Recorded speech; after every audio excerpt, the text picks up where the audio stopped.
You प्रत्युम हो सके तो बाइक ने फोन लगा जे नहीं यार।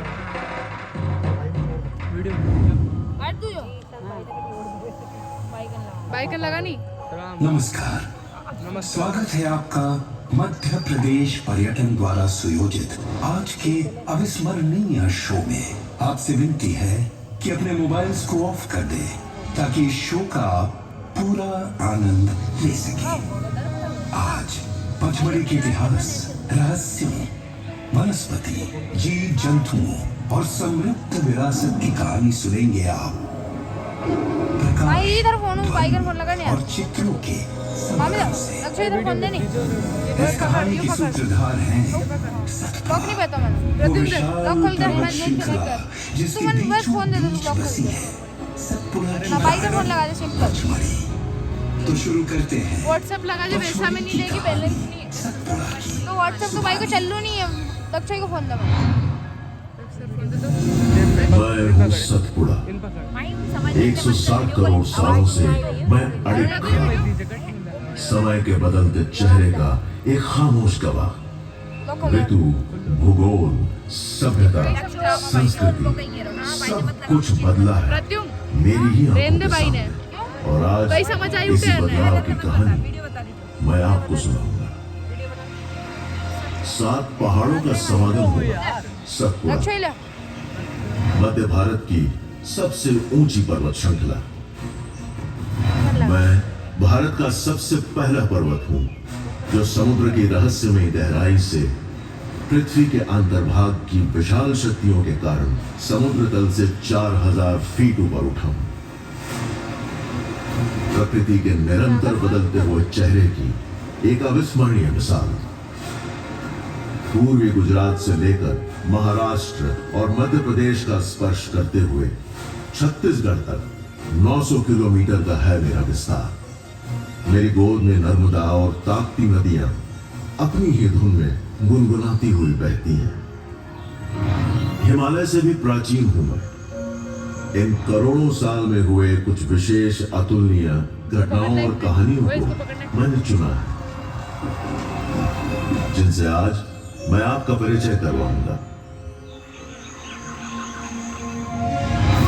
मुझे इस बात पर गर्व है कि प्रख्यात लेखक पंडित भवानी प्रसाद मिश्र को मेरी सुंदरता ने इस तरह प्रभावित किया कि उन्होंने मुझे अपनी कविता का किरदार बनाया। लाख पंछी, 100 हिरणदल, चांद के कितने किरणदल, झूमते बन फूल फलियां, खिल रही अज्ञात कलियां, सतपुड़ा के घने जंगल, लताओं के बने जंगल, और पूर्व से पश्चिम तक इन घने जंगलों के विस्तार के लगभग मध्य में स्थित है मेरी रानी। वो रानी जिन पर भगवान शिव की है कृपा दृष्टि अपार, जो एक अंश है हमारे महाग्रंथ महाभारत की कहानी का, जिनकी प्रजा में है वो जनजातियां जिनका एक अटूट और निस्वार्थ बंधन है उनसे। वो रानी जिनका श्रृंगार जल, थल और वायु के समागम से होता है। सतपुड़ा की रानी, मेरी रानी पचमढ़ी। स्वर्ग सी खूबसूरत पचमढ़ी का संरक्षण सिर्फ मैं ही नहीं करता हूं, इस माटी पर स्वयं भगवान महादेव का आशीर्वाद है। इसलिए यहाँ की अधिकांश आध्यात्मिक कहानियां उन्हीं से जुड़ी हैं। तो ठहरिए, एक क्षण के लिए मैं समय को यहां रोकता हूं और एक सवाल पूछता हूं, क्या पचमढ़ी हमेशा से ऐसी ही थी? अचंभित हो जाओगे जब जानोगे ये बात। ऐसी मान्यता है कि हजारों साल पहले यहाँ एक विशाल सरोवर था जिस पर राज करता था एक भयंकर और विशालकाय सांप, जिसके विष ने इस जल को ऐसा बना दिया कि इसके स्पर्श से ही लोगों की जान चली जाती थी।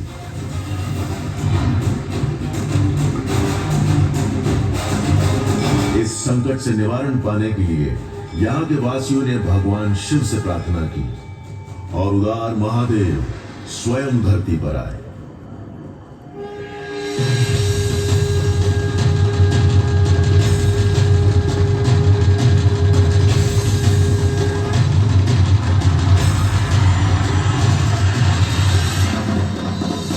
फिर अपने रौद्र रूप में उन्होंने सांप पर अपने त्रिशूल से वार किया।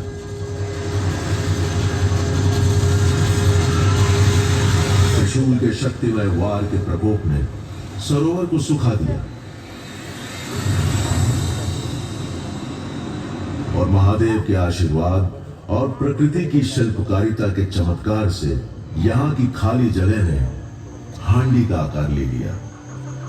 पचमढ़ी वन क्षेत्र के अंदर इस स्थान का नाम पड़ा हांडी खोह, जिसके चारों तरफ 300 फीट की चट्टानें हैं और आज भी अपनी आश्चर्यजनक प्राकृतिक सुंदरता के लिए प्रसिद्ध है।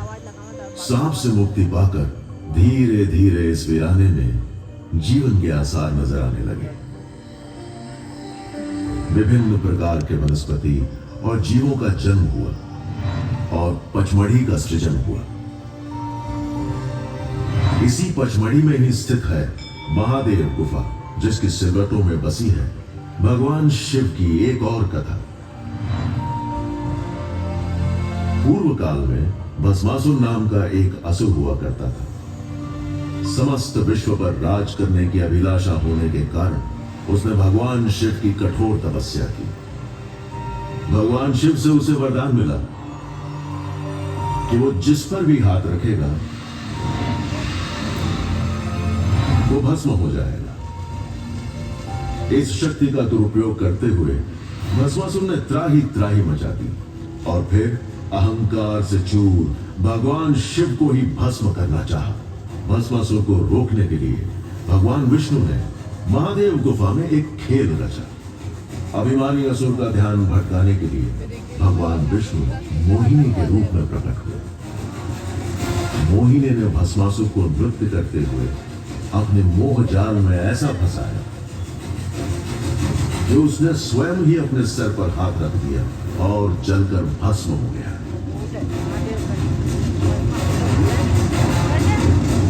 तब से लेकर आज तक महादेव की समक्षता का एहसास होता है इस गुफा में और यही भावना भक्तों को यहां खींच लाती है।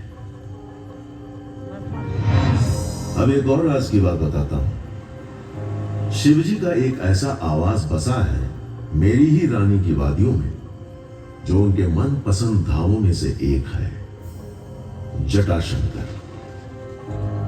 प्रकृति की एक अद्भुत संरचना है ये, जहां शिलाखंड के जादुई रूप दिखते हैं।